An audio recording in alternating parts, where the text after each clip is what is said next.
and then to EFT and attachment and and then I just so people know, James is going to give us like 3 tips later, so hang in there for using EFT. So that's the hook to To keep people in. yeah. I probably won't take too long with the story, but my journey to EFT, man, Jim, I appreciate the question because it's really making me reflect. And I think, it's good to go back and reflect on stories because it makes you appreciate the process and I think it keeps you going. So I Mm, remember first hearing about EFT in graduate school, and it resonated with me for a couple of reasons.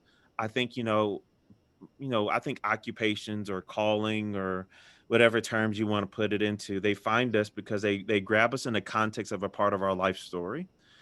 And so a big part of my life story, I struggled a lot with what is the role of emotion.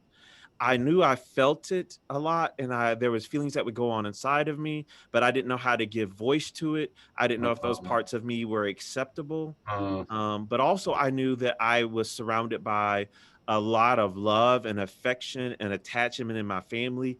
I mean, I could go on for days of all the attachment and bonding stories that my family gave me.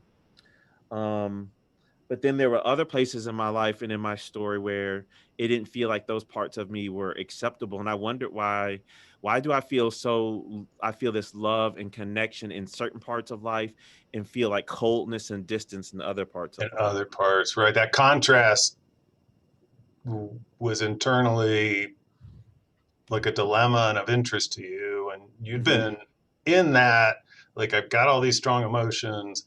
I see other people maybe in my family that can express them. I get a lot of love and affection. What do I Mhm. do with these emotions? And then you hear about EFT. That was Exactly. sounds intriguing. It was like, Very much so. like wait. Exactly. Because at that time, CBT was really hot and I really respect that, right? But then I just felt like, and then I would try and practice it, and I was like, why is this not like making my couples like why when I go into so what did you think about yourself? And then when you thought that, what then this I just like, why isn't this shifting them? Why isn't this hitting the mark? Why? So anyway, I remember then trying to think about learning all the different psych education techniques that you could give clients and things. I'm like, why is this not doing it? But then also in my graduate training, hearing the invalidation of emotion.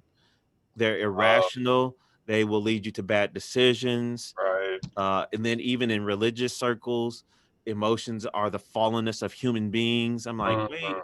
that doesn't really make sense to me. That doesn't make sense to me.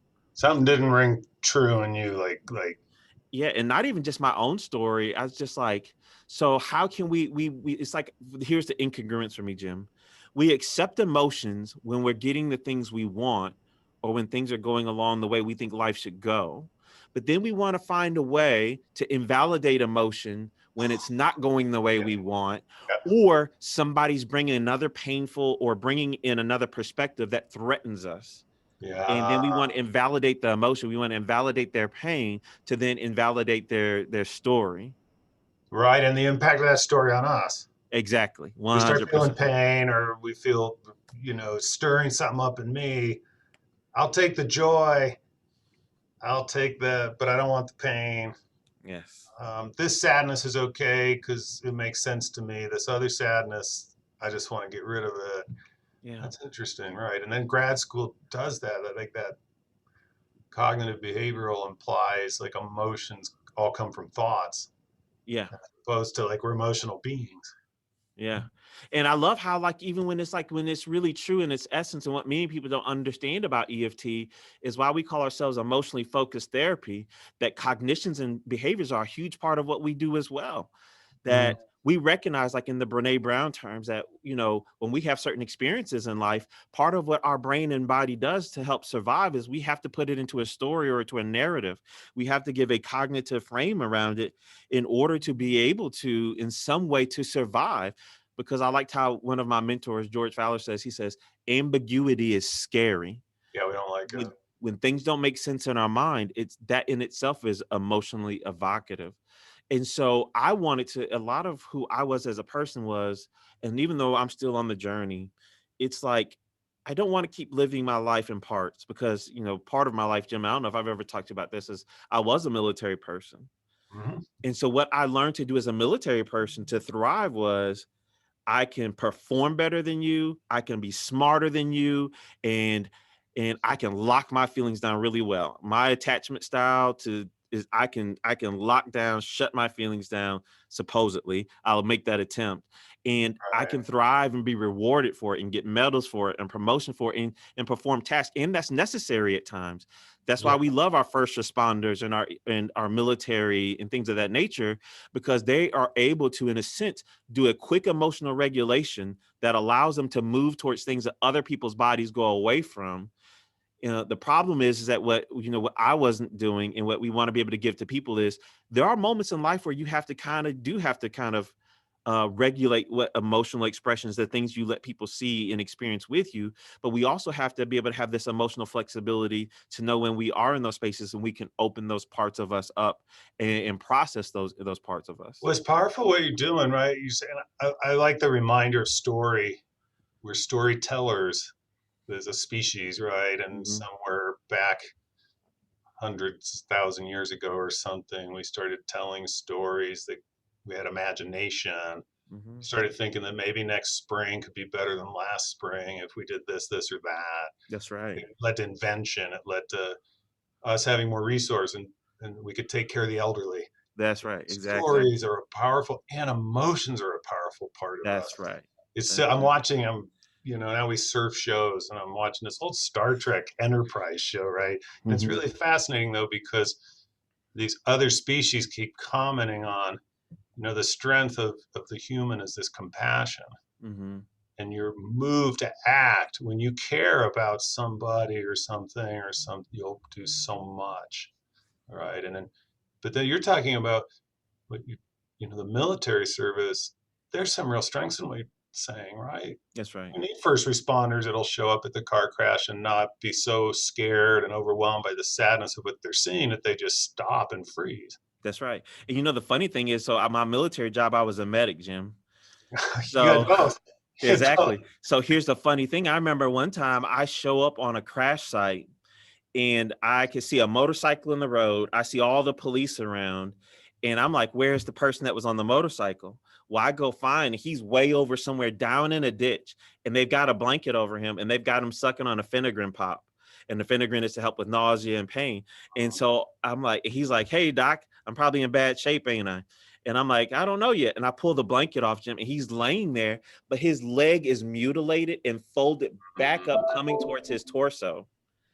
And at first, there's a part of me though, when you think about that in regular, most people be like, "Oh my gosh," and they want to throw the blanket back. Right. My mind completely like just zoned in and I Right. went into performance mode. And it's like the shock of his leg didn't throw me off.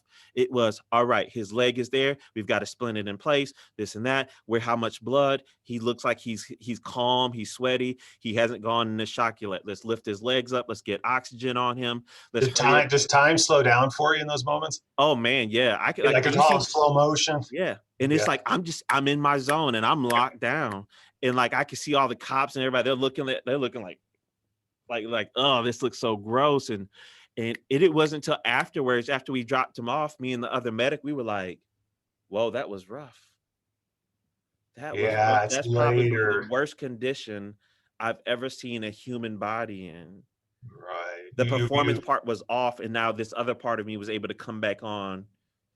And I wasn't just in saving his limb and saving his life. Now, like, let's process the situation. I have a question. Does that performance part of you, that being able to shut all that down, helps sometimes with like really reactive couples or families, right? Where they Mhm. come in and they're suddenly in like crisis mode. I could imagine a part of you kind of, does that happen sometimes? You just kind of slow it all down, don't take it personal, just No. So here's the funny oh, part. I want to back up to another part that I think is important for me in the journey in EFT for a second. oh good, please. So here's a beautiful part. When I remember I was in a graduate class just looking at contemporary approaches to marital therapy. And so it's just like a buffet of like, let's look at all these things. And one of them happened to be Sue Johnson's, you know, the practice of emotionally focused therapy, or whatever, like kind of whatever, like the textbook almost, right? And I remember looking at it, and there's a couple of things that resonated with me, Jim. She validated the role of attachment, emotions, Mm, And Sue also did something in that book. She gave me as a withdrawal something I needed, or just that program mind. It's she gave me a path. She gave me a clear map. Oh, right. Oh, Sue, wait, hold on a second. I got you. Stage one, steps 1 through 4. Stage two, Yes. 5, 6, 7. Stage three, 8, 9. That makes sense. And what am I looking for in stage one? Boom, boom, boom, boom, boom. What am I doing? Boom, boom, boom, boom. So it gave me where there's this world that can feel so. It's more of an, and I know, so like EFT attachment is a science now, but it just felt like an art. Like it's just like you have to take it as it comes, right? With in the sense with Yeah, emotion, you it's don't know. interesting. If I think of the story you told about, so here's where I see the overlap, right? So Go we ahead. listen to other people's stories and create our own story. This is right. Go for it. The part of it was, if I'm that person on the motorcycle, I want the first person to come to me, the medic, to have a map. Right. I want you to know and do your very best to help me. And even though, like you said, I'd never ever seen that mutilated of a body, you had inside you like an algorithm and heuristic There ideas you about go. what to do and to be the best. And I think sometimes in couples therapy, we let ourselves off the hook. It's like, well, couples are complicated. Love's kind of a mystery. It's not even clear whether they should be together. So Yes. we'll kind of like see if they really want to work on it. And, and I think what I heard you say is, as a withdrawer, right, that was also attracted maybe to military and medic, here was this emotional lady. So that was interesting, right? Talk about cross-cultural communication, right? This emotional lady who was very practical and laid out a map. That's right. And That's that right. map doesn't, I like what you're saying too, in EFT, that, I think some people come to learn EFT, and you and I are going to be teaching us together, doing an externship together. And they hear empirically validated, outcome based, got a lot of research, and they think it's going to be cookbook. Hmm.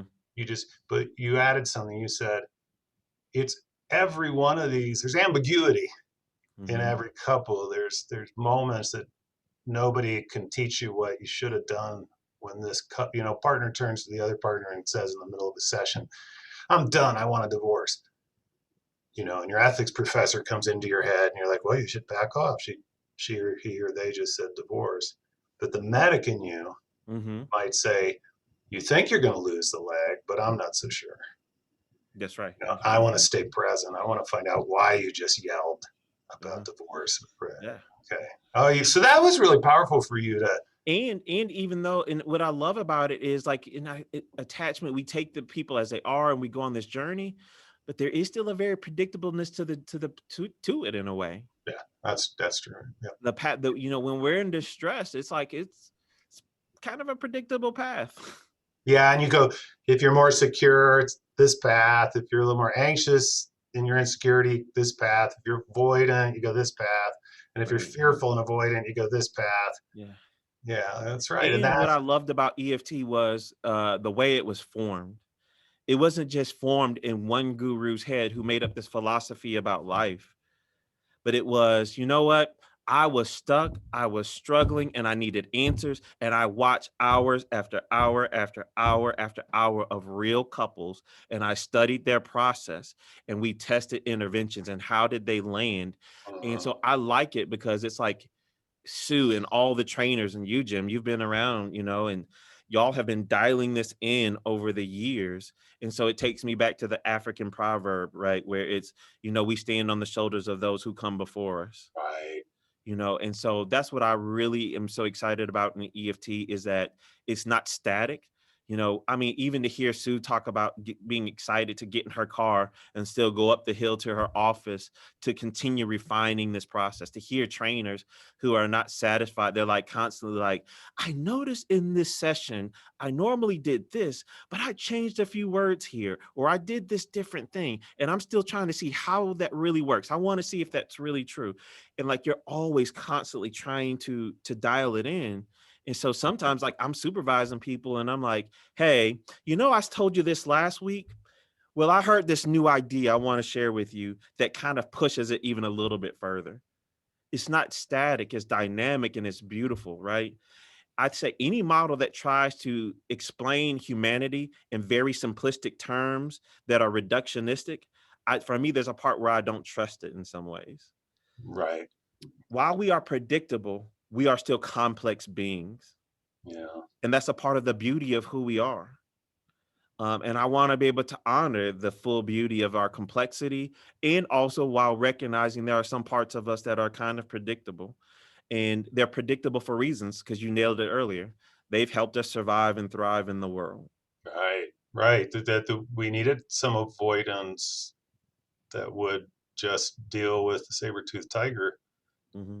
and not, we needed some anxious insecures to say, no, no, we are not getting ready for winter enough. We've got to Yeah. like store more stuff. And we needed some secures that were like, it's going to work out. We're good. Let's all just, chill. And we need all this. It's like, it's powerful what you're saying, because I think it also speaks to the times of our, the ways we're similar and different, the tension, the working cross culturally and Hmm. respecting, like, and how is attachment experienced in different cultures and ethnic groups and religious groups and Hmm. families Yep. and corporate America, or like the military. I'm married to an Air Force brat, Oh, and all right. she grew up. Yeah, Patrice grew up in the 60s and 70s, where they moved people around on purpose to keep them attached to the Air Force or the Army, the Marines, the Navy, instead of a community.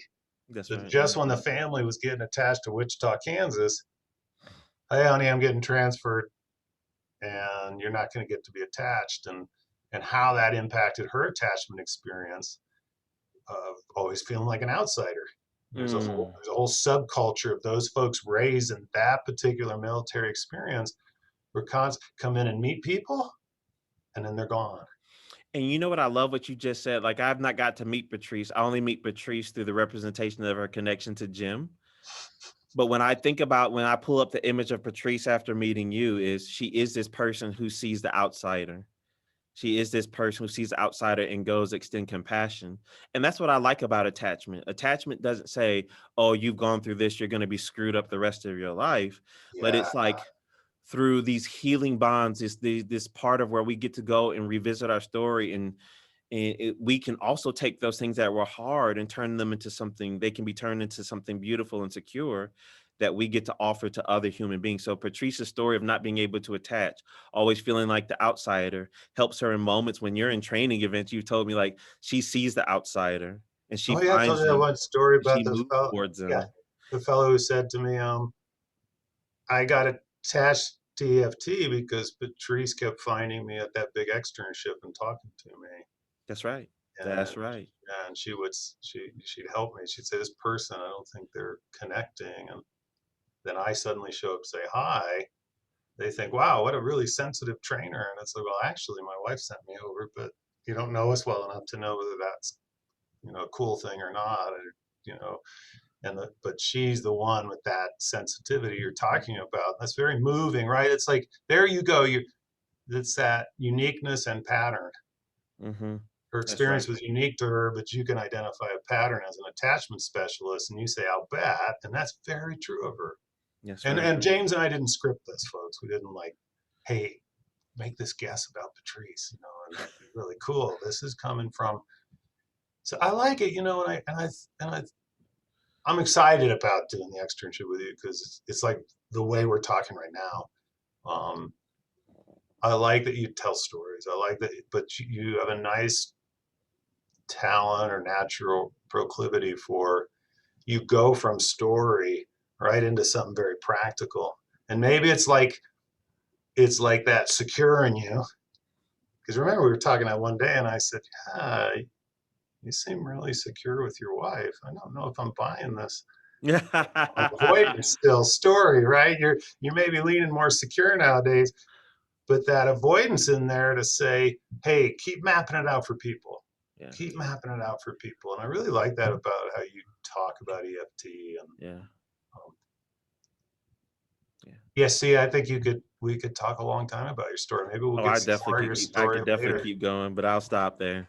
No, it's powerful. And I think it's important, right? And you said that, like, going back, we ask this at people at the externship, we'll ask you if you come to the training with us to explore what I don't call it attachment history anymore. And Hmm. um, I call it attachment reservoir Hmm. because it's alive right now. You have an attachment reservoir, and what's in that reservoir? You have insecure experiences, but we also have secure experiences. Like That's right. that. Mario Michelancer had a Hmm. great talk, said everyone has inside them a secure script, even if Hmm. it's just that fellow or that person at the deli that noticed you every time you came in and remembered you liked your sourdough. You wanted your corned beef on sourdough, not Mm. rye, Yep. lightly toasted, That's right. lightly toasted, and then I'm seen. That's right. When I come in here, I belong. I'm accepted. I belong. I'm cared for. Um, so, can you get what are some, th- Doc Hawk tips when you're with couples? Like, what keeps you on the EFT track? I call it the EFT sandbox. I think we use some similar language to the externship. The idea that EFT is a big sandbox, and some people tend to play in this corner. Other EFT therapists tend to be over here more, but we all are, in this area of like attachment, emotion, and not pathologizing and trying to be with people. Yeah, could you give us like a few tips? Okay. Really, I think the tips for me that helps kind of keep me well, I'll say they're almost really like my growing edges right now. One is it was a profound one from our colleague Alana Katz out in New York. And I was trying to pick Alana's brain. Like, Alana, help me understand when EFT really clicked for you. And I was expecting her I was like, so here I am. I'm ready. Like, she's gonna tell me some techniques here. And Alana, just in a very wise way, just says, James, how much do you trust the process? And I got what she was saying. Do you truly trust the map? Because in EFT, what the challenge is we're asking, particularly, we're going to be talking about this next externship. We're going to be asking people to train to go towards the thing that our clients that we're going to be training them to move towards the distress, move towards what feels like the attachment threat. And we know that's the hot zone. That is the hot zone where things get either people run away or things blow up. And we've got to say, you've got to have it in you to move towards the distress, because that's where change happens. In that when you get in there, go ahead and expect it to get even hotter. That Mm-hmm. when our client's reactivity comes out, sometimes that's an indicator of I'm in the right place or I'm misattuned. But I'm still working close to the juice. And you've got to trust the process that by, like I liked how you said it, is by turning up that emotion that's been turned off, or by going and joining with that emotion that's up, that it's like, this is the right place. And Yeah, that trusting that is because the distress actually is where they need my help, that actually leads towards long-term change.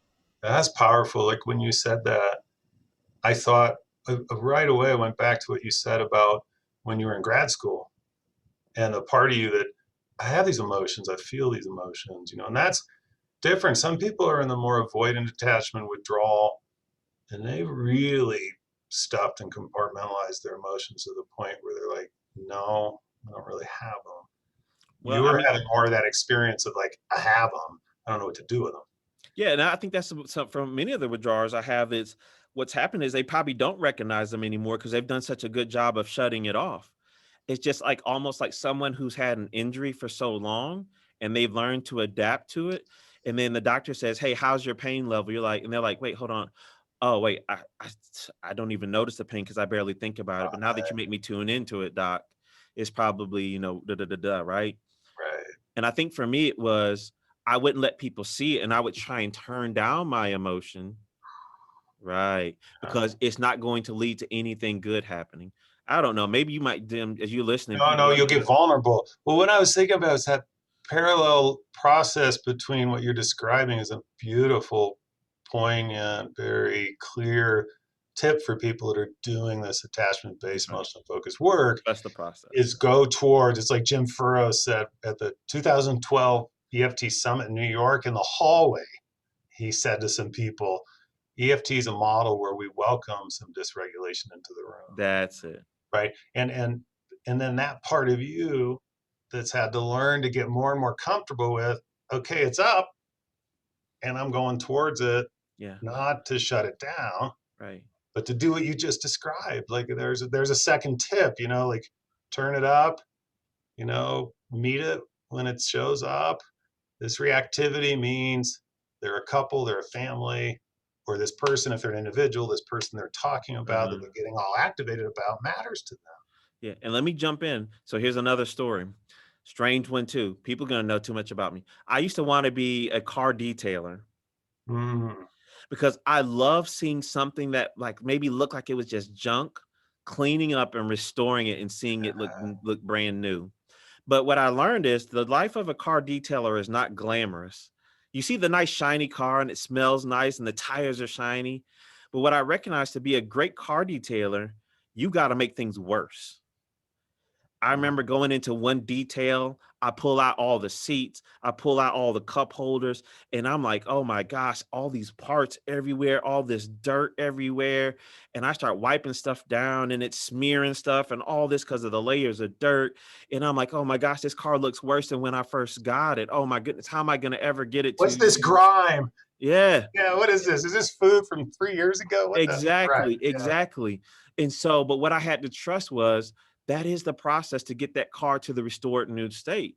You've got to find all the hidden dirt and all the crevices. And when you take that wipe over something you thought was, dark gray, and then you find out it was smudge, and then it's actually a beautiful blue under it. That's the process. And with couples, I come in my blocking with Lana touched on so well. My blocking it was I want to see the beauty on the other side. I want to see them Right. hugging. I want to see them holding. I want to see them having these bonding conversations. But I've got to recognize that the mess of uncovering things and the reactivity and the pain and the defensiveness that comes out of that is all a part of that part happening. That's a beautiful metaphor or image, right? Of we're kind of like car detailers, we're relationship detailers, and it has to get messy first. But also, her in that, something I think you and I have in common is you're willing to get, along with good EFT therapists, right? You're willing to get in there detailing the car and get all that stuff on your hands or gloves or something, to smell what is that smell in the glove compartment? Oh my God, there's a peach that's been, in here for 6 months, etc. And you're willing to get in it, Hmm.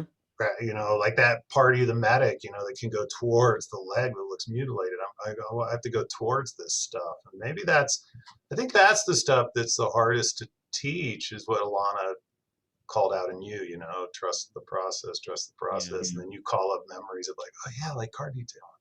Yep. There you go.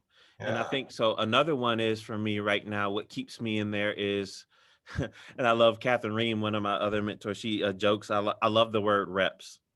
Yeah. And what it is I believe in the idea of reps. Like even me showing up on that accident site with that motorcycle person is because I've done reps around those types of situations 1,000 times. That was my first one like that, but I've done it 1,000 times in my head. Yeah. Every morning when I go out and I check the ambulance, I go through and I'm checking each piece of equipment in the stock. In my mind, what I do is I do mental reps of this piece of equipment would be used in this type of situation that could look like this. Here's all the things that I need to get done. Here's all the things that could go wrong. As I walk through the whole ambulance and check each part, I do those reps. So then when I showed up that day to go do it, my mind was already ready for it.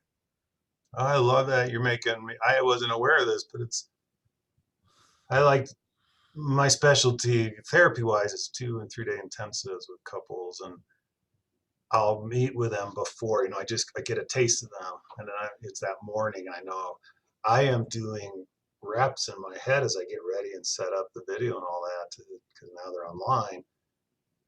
I wonder if they'll show up really in a full outburst of their cycle. I wonder if the withdrawer will show up and let me access the emotion that came up when we talked on the phone. I wonder if I wonder if, and I think I do that. Well, I do like 5 or 6 reps of what are the most possible ways for them to show up, and it's kind of so then when something happens, it's not brand new. Exactly. That's beautiful. And then what happens building on each other, then what that takes to what I've seen in the good therapist really is they have this mantra of no matter what comes up, I'll be ready for it.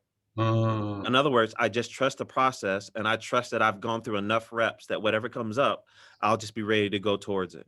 And kind you of a know what? bring it on, bring it on. Exactly. Come And on, not that just I'm bring gonna it. master it. It might get a little bit messy, but that's okay. I've got a map to even deal with that. So trust, reps, and what's the other one I was gonna say? I almost forgot. Trust, rep. Oh, here's the other one. And another one I'm trying to really focus on, Jim, is allow my client's experience to wash over me. Mm, And that's where therapy goes from just something I'm doing to you to something I experience with you. And our clients, what I'm noticing is our clients feel it, they notice it, but also for me, it's not just for me doing something for them. It really allows me to attune my interventions to who they are as people. yeah, Um, I that's don't know. powerful what you're saying. Really, I started like, I'm hearing a gospel song that I Ooh. sang in choir once, and it's about let the love of God and life and stuff wash over me. Mm-hmm. I think about him, going back all the way to like Carl Rogers, the empathic therapist Right. is engaged and letting the person's experience impact them. Think about the scientists who say we have these mirror neurons, that the limbic system, the Mm-hmm. emotional brain exists to to exchange these emotions. You're again talking about like on my leading edges, be in it, let it wash over me. But I also like the image of wash over me because it's kind of like feel it, but don't resist it and don't get attached. Don't hold on. Just feel, oh, that was sad. Yes, right. It's sad when I hear you talk about that, and I feel your sadness. And I And also then, like what you just did. That was so transparent. You said I can't remember the third one I was going to bring up, yeah, and I think there's freedom in that too. Of just like we don't that's have to be exactly right. perfect, but let it wash over me. What do you find? What's as you and then I can think reps. So you're probably gaining reps of Mm-hmm. letting it wash over me, and you're trusting the process of letting it wash over me. Mm-hmm. What's it doing to your experience as an EFT therapist the more and more you let the client's experience wash over you? Well, What do one you of the things is my growing edge right now is my mind, I would say I can process really quickly and I can think about the next two or three steps really fast. And I'm already picturing where I want you to be. But letting their experience wash over me, it allows me to take that breath and take it in. And I didn't realize one of my clients, she said a turning point in her therapy for her was when she saw my body take in her experience. mm, I was like, wait, come again, help me understand. There are so many things I experience in life that I just learned to discount, just learned to minimize. And I did that as a way to survive. But when you took it in and I saw sadness or maybe horror for the treatment I experienced come over your face, it's like I got to see, it's like in a way, she didn't say it this way, but this is my translation. She got to see her humanity from the outside of her. yeah, you're like Mirror I'm. neurons, right? Yeah, and I'm impacted by what you're saying, and I'm not the like sitting back kind of stoic therapist saying, "Interesting, you were." Like, oh, like I'm in it with you as I let it wash over me. And so my body, my eyes, my face, my voice, my words. And I think, it's interesting, a sub tip for what, helps me, for EFT therapists listening to wash over is that key importance that Sue keeps reminding us. We can go back to like Fred Rogers. That's one of my favorites, Mr. Rogers. He used kids' words a lot. He's trying to relate to kids. He used kids' words, and Yeah. or Carl Rogers, you hear him, he used a lot of client language. And I think when someone says, the sexual assault was so scratchy for me, Mm. And you're like, I've never heard that before, but scratchy. What do you mean scratchy? It was scratchy. And then I'll make myself, like, if I'm resisting, I'll say scratchy like 3 times. And then what always happens is some emotion starts coming up in me because some of this has a universality to it. Some of it's specific, but all of a sudden I'm like, oh, or it was when it was happening, I ended up in this dark, damp place. And I want to say dark, damp place, I want to That's use right. their words because their words have meaning. And that's a way of kind of inviting it to wash over me. Exactly, Jim. Ah, Exactly. man, I appreciate you so much. And I appreciate what you're sharing with us, sharing your story. Um, I'm looking forward. So we're doing an externship June 1st through 4th, Colorado Center, Denver externship. Um, if you can help get word out to us, we